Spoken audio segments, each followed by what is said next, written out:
yang hebat. Assalamualaikum warahmatullahi wabarakatuh. Masih semangat? Masih. Apa kabarnya hari ini? Luar biasa. Alhamdulillah. Ya, seperti biasa, Bapak Ibu, teman-teman guru yang hebat, pada kesempatan ini saya akan mendeskripsikan budaya di sekolah kita di SMK Negeri 5 SMK Putra Mahari Kota Ternate. Untuk itu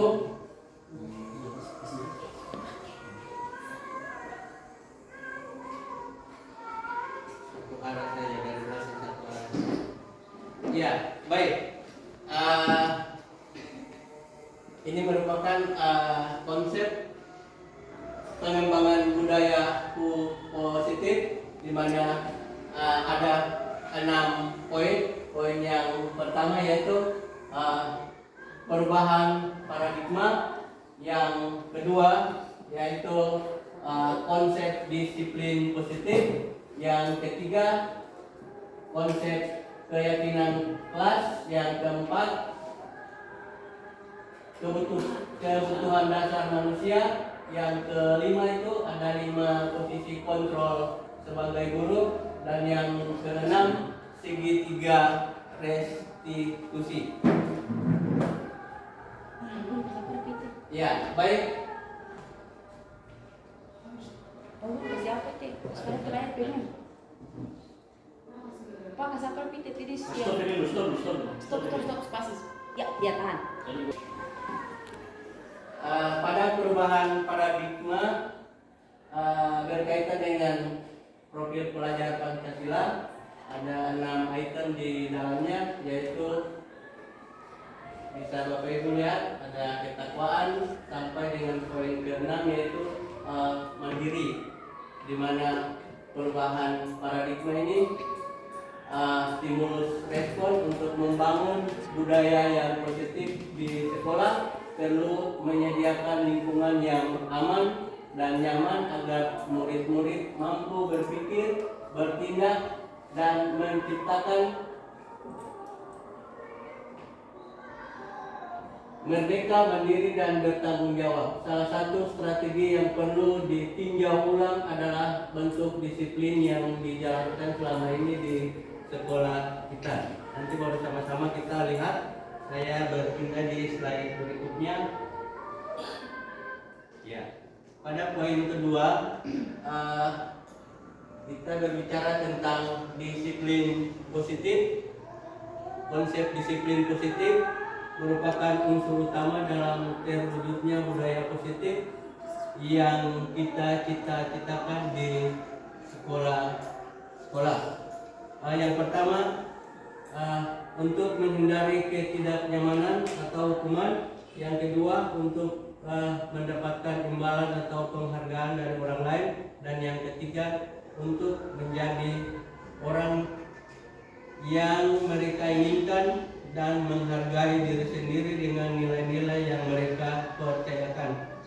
Disiplin positif ini ada berkaitan dengan aktivitas keseharian kita. Misalnya kalau saya berdiri di depan pintu pagar menegur siswa-siswa, nanti kita lihat apakah yang saya berikan itu hukuman atau bukan. Saya berpindah lagi. Baik, mungkin ini bukan hal yang baru untuk kita tentang keyakinan kelas. Ada peraturan kelas, tapi juga ada keyakinan kelas. Ada 6 poin plus 1 jadi peraturan sampai pada poin ke-7, dan ini contohnya. Dengan kelas ini kita Bapak Ibu kita duduk bersama dengan siswa-siswa kita, semacam kita membuat peraturan kelas. Tapi beda antara peraturan kelas dan keyakinan kelas. Keyakinan kelas kita buat baru dituangkan dalam peraturan kelas. Contohnya seperti di slide. Ya. ada kebutuhan dasar manusia, ada 5 poin. Poin yang pertama, kebutuhan untuk bertahan hidup. Yang kedua, cinta dan kasih sayang. Yang ketiga, kebebasan. Yang keempat, kesenangan. Dan yang kelima, penguasaan atau power yang terjadi di lingkungan kita ketika anak-anak kita melakukan kesalahan, maka itu bisa dikatakan ketika dianalisis bahwa 5 kebutuhan dasar manusia ini salah satunya tidak terpenuhi. Karena dari salah satu kebutuhan dasar tidak terpenuhi, makanya anak-anak kita di sekolah itu ada berbuat hal-hal yang bertentangan dengan aturan-aturan di sekolah. Baik, saya coba lanjut. Ya, poin yang kelima yaitu 5 posisi kontrol. 5 posisi kontrol ini yang pertama penghukum, kedua membuat orang merasa bersalah, yang ketiga memposisikan diri sebagai teman, yang keempat memposisikan diri sebagai monitor, dan yang kelima memposisikan diri sebagai manajer. Biasanya ketika guru memposisikan diri sebagai penghukum, kalau guru mengambil posisi sebagai pembuat orang merasa bersalah, biasanya dia menyampaikan kepada siswa ketika membuat kesalahan, bagaimana kalau orang tua di kampung tahu? Ya. Sementara untuk yang ketiga dan keempat sampai di posisi manajer itu mempersilahkan ketika murid membuat kesalahan, dan persilakan murid untuk mempertanggungjawabkan perilaku dan mencari solusi. Ya, untuk segitiga restitusi ini ada langkah-langkah segitiga restitusi, ada 3. Yang pertama, menstabilkan identitas. Yang kedua, memvalidasi tindakan yang salah. Yang ketiga, menanyakan keyakinan. Untuk lebih jelasnya, saya berikan sebuah contoh. Kalau ini segitiga restitusi versi Diana dosen.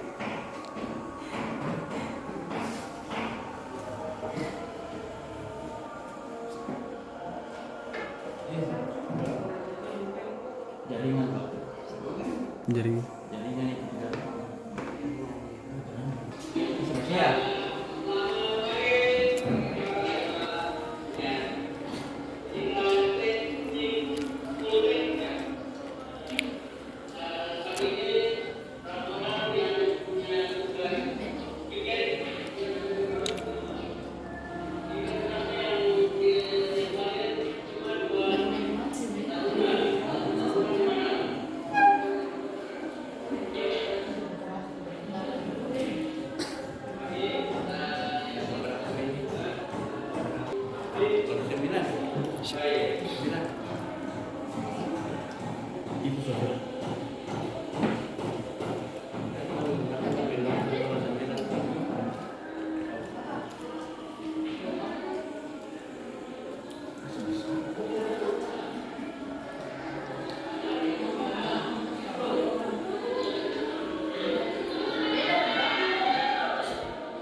ada video.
video tadi adalah pelaksanaan segitiga restitusi.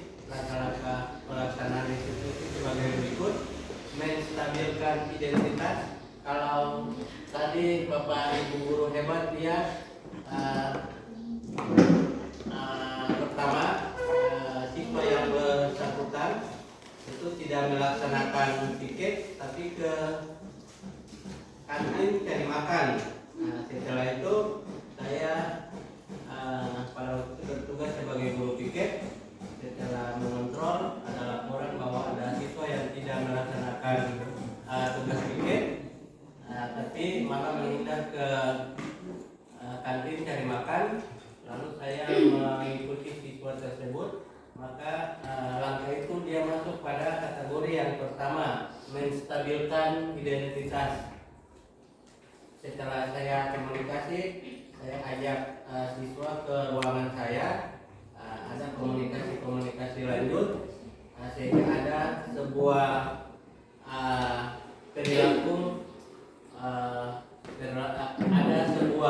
perilaku tindakan yang salah, tapi memiliki alasan, siswanya lapar dan lain-lain. Pada video yang akhir video pertama dan video kedua, pada itu akhir dari video pertama menanyakan tentang keyakinan siswa tersebut ke depannya seperti apa tindak lanjutnya. Pada video yang kedua tadi itu merupakan langkah penyerapan restitusi. Seperti ini Bapak Ibu, kalau segitiga restitusi ini menstabilkan identitas ini seperti kalau dalam video tadi itu saya mengikuti salah satu siswa di kantin. Nah, ini yang pertama. Lalu yang kedua, validasi tindakan yang salah. Ini saya mengajak siswa ke ruang saya. Terus ada komunikasi lanjut. Pada gambar ketiga, saya menanyakan kepada siswa tersebut apa yang akan dia lakukan ke depan. Ini menyangkut dengan disiplin positif. Ini yang disampaikan oleh Diana. Saya kira materi saya tentang penerapan budaya positif ke-6 item sudah saya paparkan kepada Bapak Guru hebat. Kalau ada yang mau ditanyakan silakan. Saya menginginkan ada komunikasi di antara kita.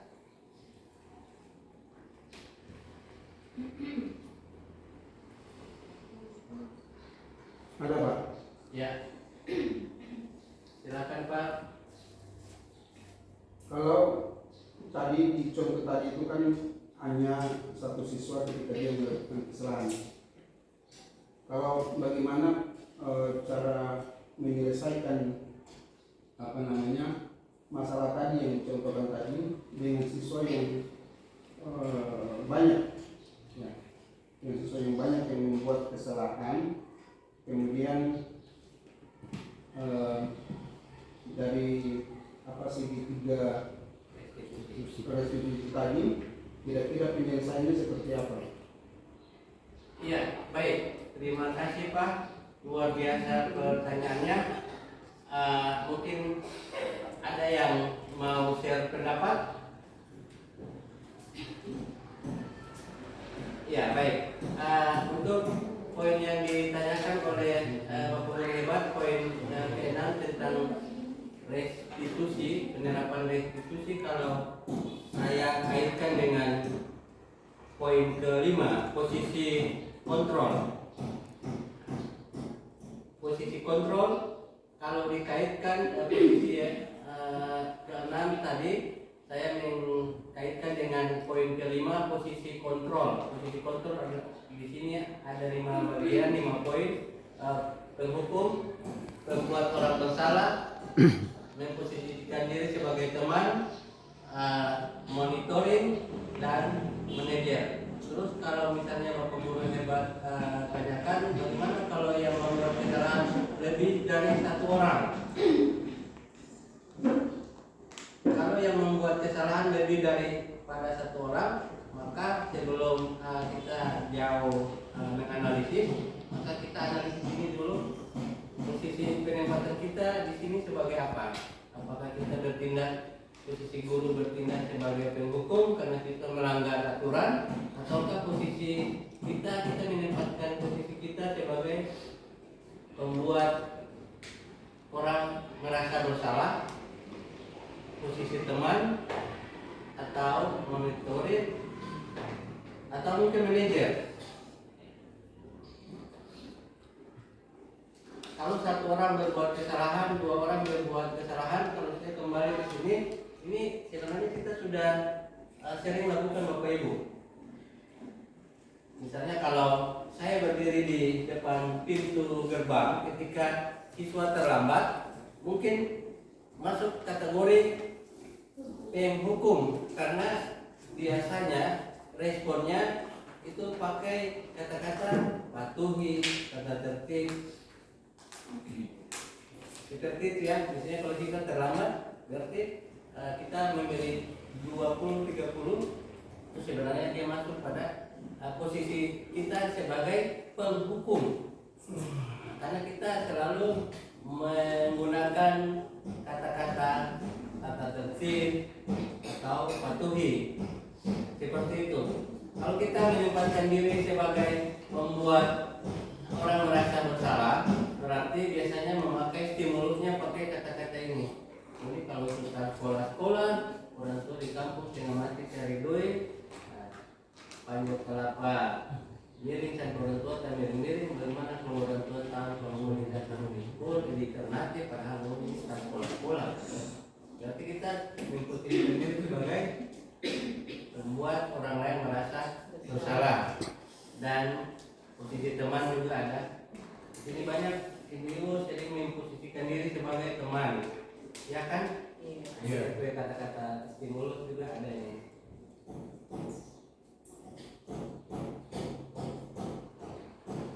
Jadi kalau dikaitkan dengan guru hebat tanya bagaimana yang membuat kesalahan lebih dari 1, kalau saya kaitkan ini, berarti kita menempatkan posisi kita sebagai siapa? Penghukum kah? Kalau penghukum berarti kita condong ini tak tertib. Tapi kalau kita memposisikan diri sebagai pembuat merasa bersalah, berarti biasanya ini Penghukum saja, hukum di lapangan baru. iya. Kalau yang nyata terlihat misalnya Pak saya dengan Pak Iki itu langsung dicabut penghukum. Karena terlambat, langsung dia kasih hukum. Tapi sesungguhnya kalau kita masuk ke dalam sudah diarahkan untuk tidak boleh memberikan hukuman baik verbal maupun non verbal. Tapi untuk di sini kita sementara menyesuaikan dengan kondisi. Mungkin seperti itu Bapak Guru Ibu hebat. Kalau menyangkut pertanyaan berarti sesuai dengan penempatan kita pada posisi apa kita. Kurang lebih seperti itu Bapak Guru. Baik, Bapak Guru hebat masih semangat? Semangat. Terima kasih. Kita sama-sama berikan aplaus. Ya. Baik, ada lagi yang mau ditanyakan? Ya, silakan Bu. Ketika kita mengaplikasikan praktik baik di sekolah, kembali lagi sebagai penghukum dan pembuat orang merasa bersalah itu, ketika kita memposisikan 2 posisi itu bisa saja. Iya.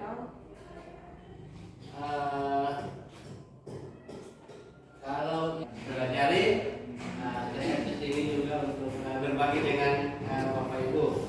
Untuk dari 5 posisi kontrol yang pertama sampai kelima, bagaimana seandainya ada kejadian terus kita menempati posisi ganda, kira-kira seperti apa atau bagaimana? Saya Pak, Ya, silakan. tadi ditanyakan oleh Bu Linda tadi soal 2 posisi ini. Itu kalau kita kaitkan dengan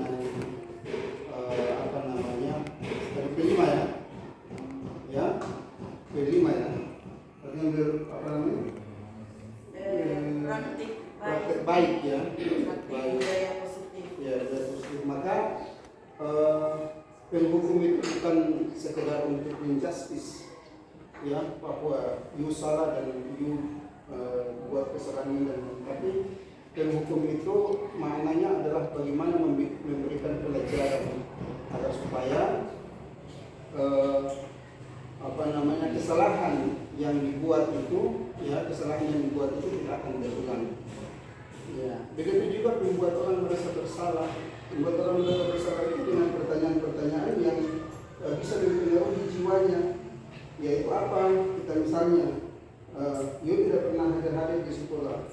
Bagaimana kalau orang tua tahu, ya, bahwa orang tua kirim dari rumah ke sini, dari kampung ke sini adalah untuk melanjutkan pendidikan, harus sekolah dan lain sebagainya. Sementara orang tua yang disampaikan oleh Pak Guru tadi, orang tua di sana bantu pulang, cari nafkah, hanya kepentingan kamu tidak datang di sekolah. Ini kan ketika pernyataan ini dia muncul, dia merasa bersalah. Orang tua sudah membiayai saya, kemudian saya melakukan kesalahan seperti ini. Kalau orang tua tahu, pasti orang tua akan marah.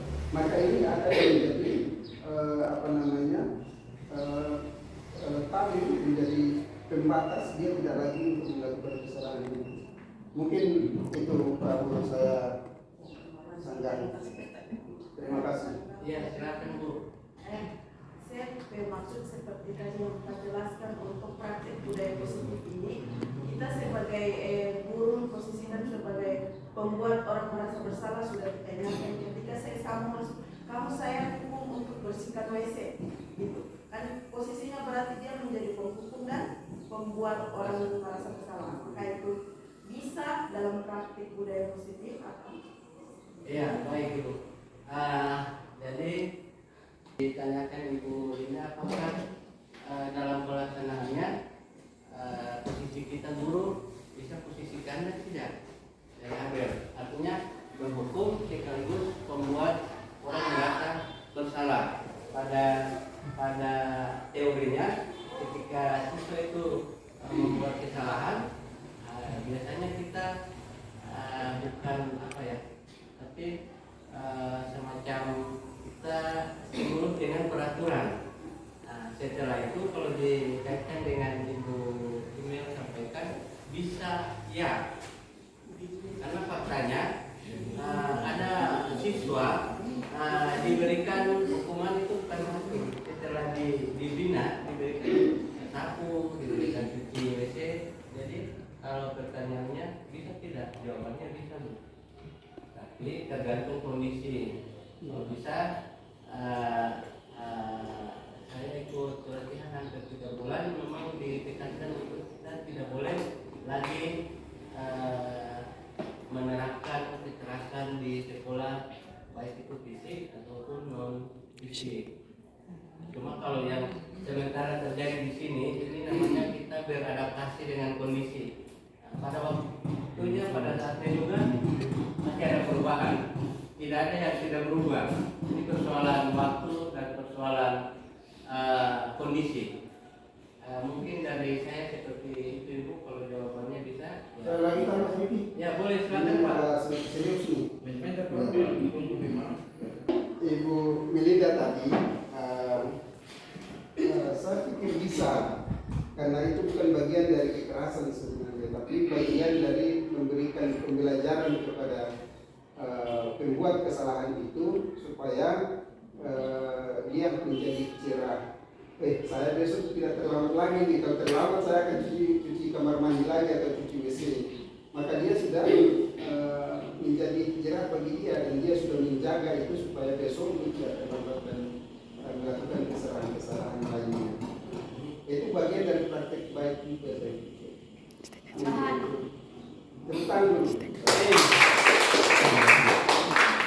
Tambahan Pak Guru. Iya, silakan Ibu. Kemudian kamu kan?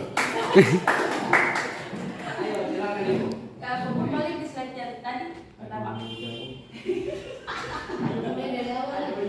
Mulai dari awal. Iya. Terima kasih. Tambahan Mulai awal ini ya. bukan yang tadi ya, udah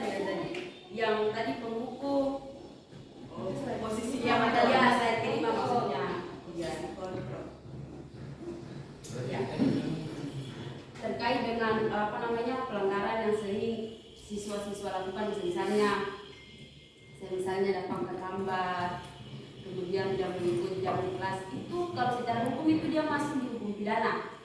Jadi secara hukum dia masuk pidana, tapi dalam hukum pidana itu dia terbuat dalam 2 jenis perbuatan. Ada namanya kejahatan dan juga larangan. Nah, aksi yang siswa lakukan itu dia masuk di larangan. Jadi ketika dia melanggar aturan dari sekolah itu dia masuk di hukum pidana. Namun jenis perbuatannya itu melanggar. Jadi ketika guru itu menegur atau misalnya kasih contoh, oh kamu karena terlambat jadi harus bersih kamar mandi, itu salah satu hukuman. Jadi dia walaupun dia melanggar hukum pidana, tapi kasusnya itu bukan kejahatan, tapi untuk mendidik. Jadi dia bersihkan kamar mandi atau masuk push up, itu dia masuk salah satu budaya positif karena dia mendidik. Jadi secara ininya namanya itu hukum pidana, tapi jenis perbuatan yang siswa lakukan itu dia melanggar aturan. Jadi tidak apa-apa. Jadi ketika guru itu dia kasih sanksi kepada siswa itu karena siswa itu melanggar aturan sekolah. Jadi tidak apa-apa. Jadi bukan berarti karena dia masuk di hukum pidana, jadi siswa itu harus masuk penjara, tidak. Tapi karena hukum pidana itu ada. Ya, terima kasih. Oke, terakhir dari saya. Iya. Tepuk tangan dulu. Kalau saya bukan menanggapi ya Pak, saya mungkin lebih ke bertanya sedikit. Berarti dari beberapa penyampaian tadi kesimpulannya kita menghukum ini dalam artian tidak boleh memberikan efek jerah begitu, gitu ya. Nah, padahal menurut saya kalau lihat orang punya kondisi siswa ini Pak, harusnya dikasih efek jerah. Kalau misalnya ada yang berbuat kesalahan, berbuat onar dan macam-macam, terus hukumannya atau misalnya sanksinya cuma disuruh, oh kamu nanti bersihkan WC, nanti yang tertanam di pikirannya dia akan semakin ngulang kesalahannya, karena nanti dia mikirnya begini Pak, ini otak siswa ini, ya nggak apa-apa saya terlambat saja nanti biar cuma bersih WC, karena orang itu jadi senang di luar Pak. Misalnya kurang hukum orang 15 menit bersih WC di luar, itu orang semangat sekali daripada mikir ikut belajar di dalam. Itu wataknya siswa itu Pak. Jadi menurut saya penghukum ini kayak tadi kayak Pak Gun bertanya, terus saya coba menjawab dengan cara sederhana tadi. Kalau misalnya kesalahannya secara berkelompok atau lebih dari 1 orang, ya kumpul saja orang di lapangan, pagi satu-satu sampai padong jerah. Karena sekarang ada aturannya, guru itu tidak bisa dipidana, jadi oke, tidak masalah. Ada itu Pak. Di hukum pidana itu ketika diberikan sanksi, guru memberikan sanksi kepada siswa, kalau secara fisik dan siswa itu tidak terluka, itu tidak benar, tidak dipidana. Tapi ketika siswa itu diberikan sanksi dan terluka, maka akan dipidana, karena dia sudah masuk di hukum pidana Pak. Tapi dia masuk di, walaupun kasusnya itu melanggar, ketika ada kekerasan fisik dia masuk di kejahatan, karena anggota fisiknya terluka. Jadi walaupun undang-undang itu keluar, tapi ketika siswa itu memiliki ketika dikasih hukuman itu anggota tubuhnya ada luka, itu berarti dia dihukum, ada sanksinya dari undang-undang itu. Jadi walaupun jangan bilang karena guru itu tidak bisa dipidana, tapi dia dulu kasusnya bagaimana, cara hukumnya seperti apa. Kalau sampai melukai berarti harus dipenjara, karena itu dia sudah masuk di hukum pidana secara kasusnya. Jadi kalau bisa hukumannya secara fisik boleh, yang penting tidak sampai melukai siswa itu. Jadi kalau terbeleng boleh, tendang boleh, pukul boleh, lah boleh, tapi kalau sampai ada luka-luka itu memang tidak boleh, karena itu juga ada undang-undangnya. Bagaimana? Saya pikir kalau tadi muncul pertanyaan dari Melinda ini soal praktik bayi, maka kita tidak boleh melakukan punishment dengan kekerasan fisik, karena kekerasan fisik itu juga sebenarnya itu diatur dalam undang-undang perlindungan anak. Nah, undang-undang perlindungan anak itu jangankan kita pukul secara fisik, tapi ketika kita memberikan kekerasan secara verbal saja dengan kata-kata saja, itu sudah masuk dalam hukum pidana seperti yang disampaikan oleh Komisa tadi. Nah, yang dimaksud tadi Pak Irfan tetap memberikan memberikan hukuman supaya mereka bisa mendapatkan efek jerahnya. Itu tadi tidak dilakukan dengan kekerasan, tapi misalnya harus menyapu halaman misalnya, bagian dari perbuatan baik. Kemudian mencuci WC misalnya, mencuci WC itu secara psikologi siswa itu mereka malu, dan itu efeknya paling kuat, efeknya paling besar ketika misalnya disuruh cuci WC, dia bilang aku WC bau dan lain sebagainya, suruh kita cuci. Nah, ketika karena tidak semua siswa itu senang dengan hal-hal yang itu, ya. Jadi kalau misalnya cuci WC, oke, cuci WC ya, Pak, jangan sampai cuci WC Pak. Tetap cuci WC. Besok kalau lagi cuci WC lagi, iya kan? Seperti itu. Nah itu bagian dari penyelesaian masalah yang berkaitan dengan posisi kontrol tadi, posisi kontrol tadi, sehingga hukuman-hukuman seperti itu yang seharusnya kita terapkan di dalam sekolah. Kalau kita bentuk fisik, sebenarnya bentuk fisik ini mungkin dulu ya, tapi sekarang sebenarnya tidak perlu diterapkan.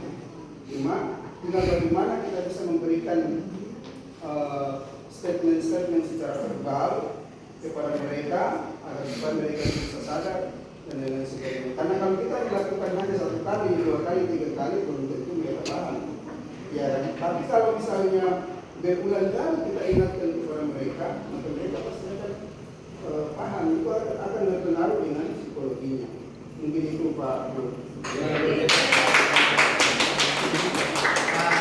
Terima kasih Bapak Ibu Guru hebat. Ternyata materi ini saya berikan, Bapak Ibu sudah berulang-ulang kali melaksanakan. Saya penebalan pada menyebut kebutuhan dasar manusia pada poin 5. Ketika seorang siswa karena kita melakukan perbuatan yang bertentangan dengan nilai-nilai kebajikan, itu sudah pasti di antara kelima poin ini ada salah satu yang tidak terpenuhi, entah itu kebutuhan untuk bertahan hidup, kebutuhan kasih sayang, bisa saja dari anak broken home, atau kebutuhan kebebasan, kesenangan, atau penguasaan. Demikian yang bisa saya sampaikan di sore hari ini. Kalau tidak ada pertanyaan lagi, atau masih ada? Ya, baik. Saya akhiri sampai di sini. Wabillahi taufiq